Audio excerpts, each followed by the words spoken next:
Everybody, welcome back. Today we are going to be doing a video I have been longing to do since I started BookTube. I really enjoy these videos. I really enjoy watching these videos, and I know a lot of people on BookTube really enjoy watching these videos too, and that is a bookshelf tour.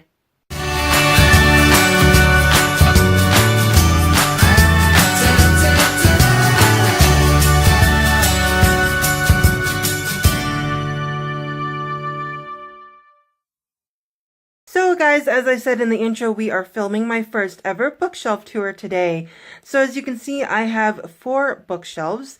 The 2 lighter brown bookshelves I got secondhand from my mom's church, was getting rid of some of their bookshelves from their church library, so she brought some home for me. The one farthest to the right is one that I use for my printer and any office supplies and all my important papers. So we're not actually going to be going over that shelf because there really is nothing I need to show anybody on there.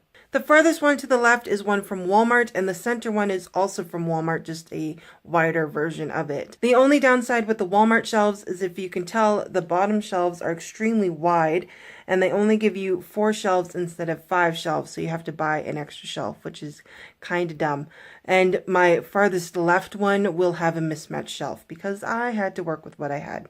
As we start with the shelvings, I'm going to be starting with the 2 outer shelving units and then moving into the center one, because as you can tell, the center one has all of the bulk of my favorite books on there. Also, I'm going to be starting from the bottom up because honestly, we put a lot of the most boring or stuff that doesn't fit or just stuff in general on the bottom of the shelf. So we're going to be working from the bottom up. So I'm going to apologize in advance. The bottom shelves are going to be a little unstable because I am filming this without a tripod. But on the bottom shelf of the first unit, I have some boxes for my Staedtler markers. I just kept their boxes for transport. I have a tote that came with my latest Fiction Guild package and a board game. So on the shelf above that, on my light brown unit, I have some more board games. So I have Trivia Pursuit, the Lord of the Rings Trilogy Edition DVD. I was so excited. I found this at a secondhand thrift store.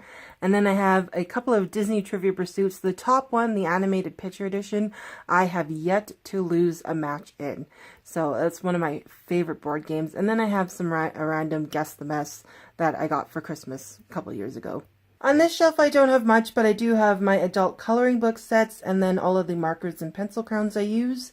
And then in the far corner I have journals, and the white binder is my Sunday school curriculum for church. So the adult coloring books I have, I'm not going to pull them out, but I do have Blossom Magic, Doctor Who coloring book, the first one, and then I have 2 Johanna Basford books. I have Lost Ocean and Johanna's Christmas. And then all of the markers and the pencil crowns I use are Staedtler brand products. So on the shelf above my coloring books is kind of a TBR/library bookshelf. So if I get any books from the libraries, like the 2 in the end, I have The Mystery by Lacey Strum and The End of Me by Kyle Eidemann are both from my library. Or if I borrow books, for example, I have Harry Potter and the Deathly Hallows, which I'm borrowing from a friend. Also, if there's any books that I don't have a place for or that I'm currently reading, will sit here as well. So I'm currently reading The Sword by Brian Litfin, but I might end up giving this one away. I'm just kind of trying it out before I decide to turn it in for book credit. Also, the ugly plastic paper bag thingies that are sitting here are from my library, so when you borrow interlibrary loans from other libraries in the province, they give you this bag to return the book in so they can decipher from their own books or something. They have a new system which doesn't work and really doesn't need the bag, but they still use them. So I just leave them here so I don't lose them. So lastly, on my far right shelf, I have this random shelf, which I pretty much just use for books I need to haul. So as I accumulate books, I leave them up here until I haul them and then can find room on them on my shelves. The pile in the corner are books that I did haul recently, and that haul video should be up before this video, but these are books that I'm not intending on keeping and will maybe pass on to other people who will enjoy them. Then I have a duplicate copy of The Silent Songbird by Melanie Dickerson hanging out here because I have a duplicate copy and I have no place to put it right now. So at the bottom shelf of my farthest left unit, I have some books I'm actually planning on getting rid of. I'm still debating if I want to read The Help or not, but on the left side of the shelf are just books that I'm thinking about getting rid of, getting book credit, or just taking to a secondhand bookstore. And then I have my Rolling Stones collector's edition of The Hobbit that I actually got for Christmas one year, and I just don't have a place for it, which is why it's on the bottom. On this shelf, I'm actually not going to pull all of these books out, but the farthest left, I have my Christy Miller books by Robin Jones Gunn, and then behind those books are the Sierra Jensen series by Robin Jones Gunn. As you can see, for my birthday and Christmas every year, I got a Christy Miller book, or just anything to do with the Christy Miller series. In the middle there, standing up, is Christy and Todd, the college years, and I believe Robin Jones Gunn has continued the series and some of Christy's friends, but I do not have all of it. I also have a tin, which is a red phone booth, a London phone booth. I basically just keep loose change in there. I think all of my American change from when I went to the States is all sitting in there right now. And then I have the soundtracks from The Hobbit, the extended edition versions of the soundtracks. I have all three of those there. And then to the far right, I have one of those little fake book boxes that I keep stuff in, and a candle. On the next shelf up, I have Christian living, theology, commentaries, and even some textbooks from when I was in college, so I'm actually not going to pull any of these out. But I have a couple of Philip Yancey, Andy Stanley, Ravi Zacharias, and some other books. I even have a book on the Gospel according to Tolkien, and from the library of C.S. Lewis, so writers that influenced C.S. Lewis. And on the far end, I have a mass market paperback box set of the Jane Austen novels. And I'm not going to pull each of these out because they are hard to get out and in, but I have Mansfield Park, Sense and Sensibility, Emma, Pride and Prejudice, Northanger Abbey, and Persuasion. The next shelf up is pretty much the bulk of my Funko Pop collection, and that is my Big Hero 6 squad. They're my favorite Funko Pops collection, and I have Groot hanging out with them because they're all technically Marvel. And then on the far corner, I just didn't have a proper spot for it, but I have my Chronicles of Narnia Anniversary Set hardback editions. These are all exact replicas of first editions, and I'm super proud of these. It's one of my favorite gifts ever given. And again, it's in a box set, and they're pretty hard to pull out. But they are The Magician's Nephew, The Lion, the Witch, and the Wardrobe, The Horse and His Boy, Prince Caspian, The Return to Narnia, The Voyage of the Dawn Treader, The Silver Chair, and The Last Battle by C.S. Lewis. This shelf is one of my favorite shelves. It has my one set of bookends that I got for Christmas this year.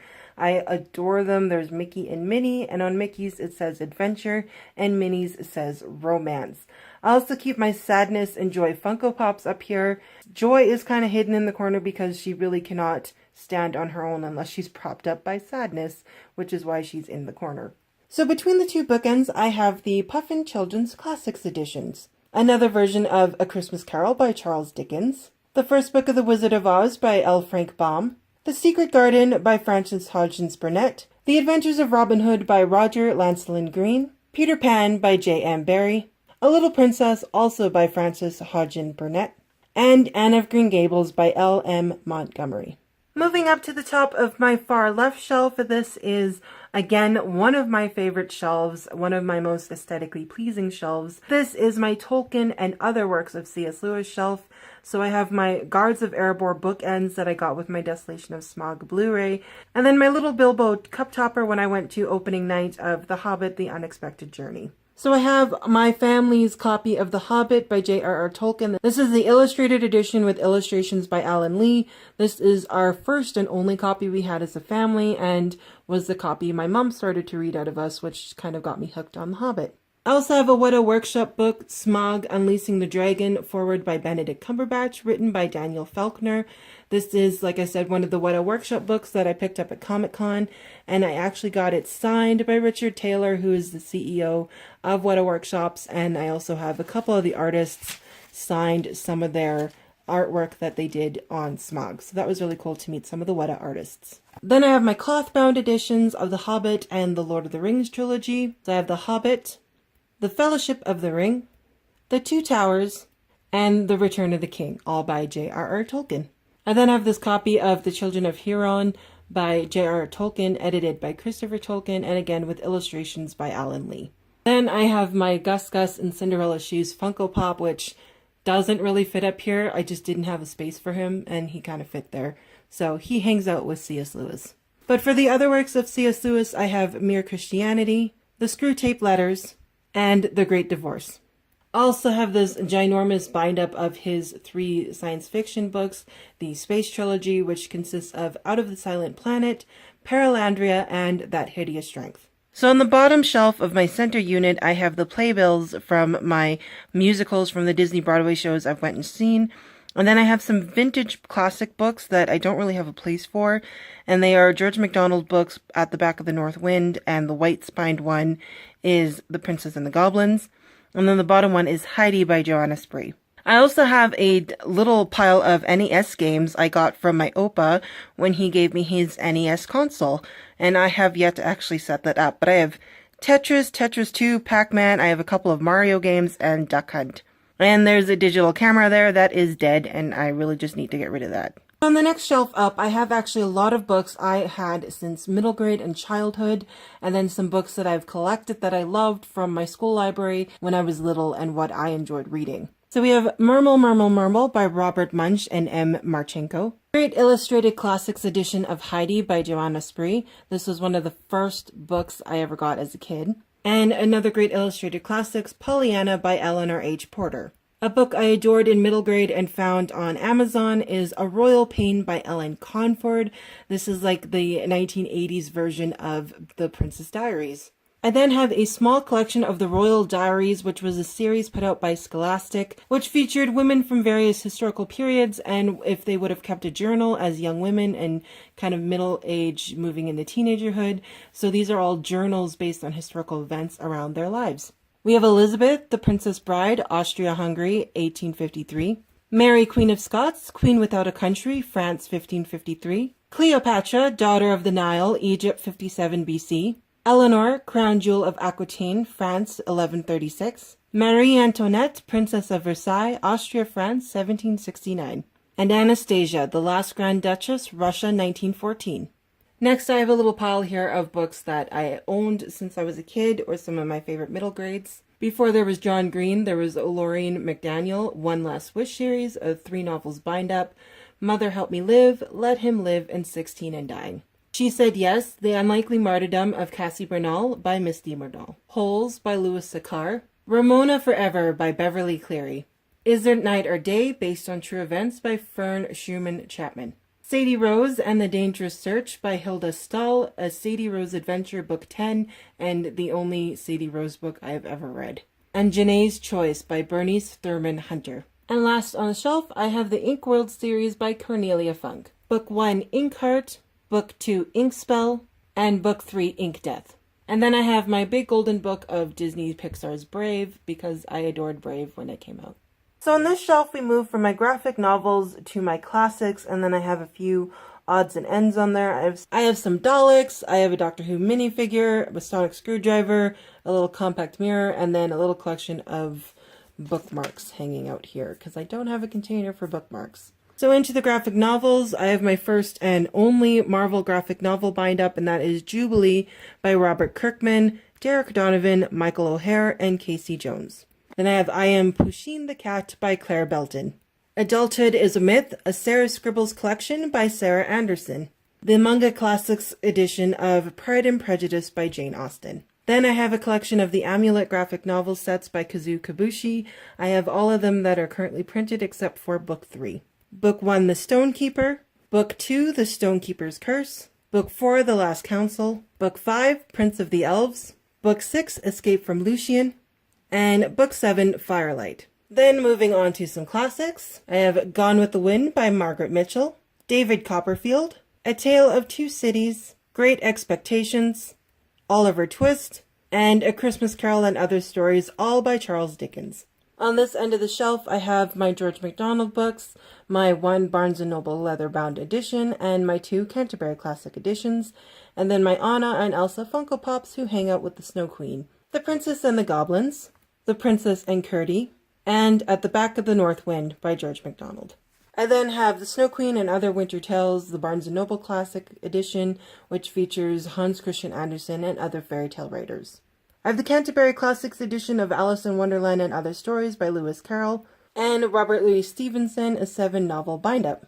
So on this next shelf up, I kind of have them sort of categorized by historical fiction, then I have World War II fiction and some other historical fiction, and then I kind of move into contemporaries, and then some other books I just don't have a place or a category for yet. So the first series I have is the Valiant Hearts series by Dina Slayman, which consists of Dauntless, Book 1, Book 2, Chivalrous, and Book 3, Courageous. Then I have the first 2 books in the Uncertain Choice trilogy by Jody Hedlund, An Uncertain Choice, and Book 2, A Daring Sacrifice. Next I have Victoria Rebels by Carolyn Mayer. Moving into World War II books, I have Paper Hearts, a novel based on true events by Meg Wivet, The Book Thief by Marcus Zuzak, The Codename Verity duology by Elizabeth Wine, which is Codename Verity, and Rose Under Fire. After that duology, I have The Prisoner of Night and Fog duology by Anne Blankman, Prisoner of Night and Fog, and Conspiracy of Blood and Smoke. I then have the first 2 books in the Herringford and Watts Mystery Series by Rachel McMillan, The Bachelor Girl's Guide to Murder, and A Lesson in Love and Murder. Moving into my contemporaries, I have The Sacred Scarred, a modern-day Christian twist on Beauty and the Beast by Joanna Alonso. I then have a companion trilogy by Krista McGee, which is First Date, Starring Me, and Right Where I Belong. Then I have Dear Mr. Knightley by Catherine Ray, Lizzie and Jane by Catherine Ray, Close to You by Kira Isaac, and Can't Help Falling by Kira Isaac. I then have my friend Melanie's 2 books, Reality, Darkness into Light, and her second book, Facing the Grey, by Melanie Kilsby. I have one and only book of the Mortal Instrument series. I have City of Bones, Book 1 by Cassandra Clare. I have BB-8 hanging out over here, who is going to go over here now. The first book in the Lunar Chronicles, Cinder by Marissa Meyer, Stitching Snow by R.C. Lewis, and then my ARC, my advanced reader's copy that I got from Sarah Ella and Thomas Nelson for review of Unblemished by Sarah Ella. And last but not least, what is probably my favorite shelf. I know I've been saying that about a couple of shelves, but this shelf actually houses a lot of my favorite books. So I kind of start off with hardbacks, moving down height-wise, and then I kind of go into some dystopians, and then I move into my Melanie Dickerson books and some fairy tale retellings. So I have Asian Phil Coulson hanging up at the top here, just making sure everything's running smoothly. So I'm going to put Phil down here. So starting off my hardbacks, I have Heartless by Marissa Meyer, the Storm Siren trilogy by Mary Weber, which is Storm Siren, Siren's Fury, and lastly Siren's Song. Then I have my completed copy of Unblemished by Sarah Ella. Moving into my Hunger Games trilogy, I have the Mockingjay pin hanging out here. So I have the Hunger Games, Catching Fire, and Mockingjay, all by Suzanne Collins. Then moving into my dystopians, I have the Sears trilogy by Rochelle Decker, The Choosing, The Calling, and The Returning. I then have the Anomaly trilogy by Krista McGee, Anomaly, Luminary, and Revolutionary. Then moving on to this part of my shelf, I have a lot of my Melanie Dickerson and my fairy tale retelling books, and then I have Ariel and Snow White hanging out here because it seemed fitting. So starting with the Hagenheim fairy tale retellings by Melanie Dickerson, The Healer's Apprentice, The Merchant's Daughter, The Fairest Beauty, The Captive Maiden, The Princess Spy, The Golden Braid, and lastly, The Silent Songbird. I then have the first 2 books of her medieval fairy tale trilogy, the Thornbeck trilogy, which is The Huntress of Thornbeck Forest and The Beautiful Pretender. Then the first book in her Regency Spies of London series, A Spy's Devotion. Then I have the first book of a fairy tale retelling series by Jessica Day George, which is Princess of the Midnight Ball. And then lastly, I have Wildwood Dancing by Juliette Marillier. So everybody, those are my bookshelves. I'm so excited I finally got to film this for you guys. So I hope you guys enjoyed this video. I had a lot of fun making it. And as always, guys, thank you so much for watching, and I'll see you next time. Bye!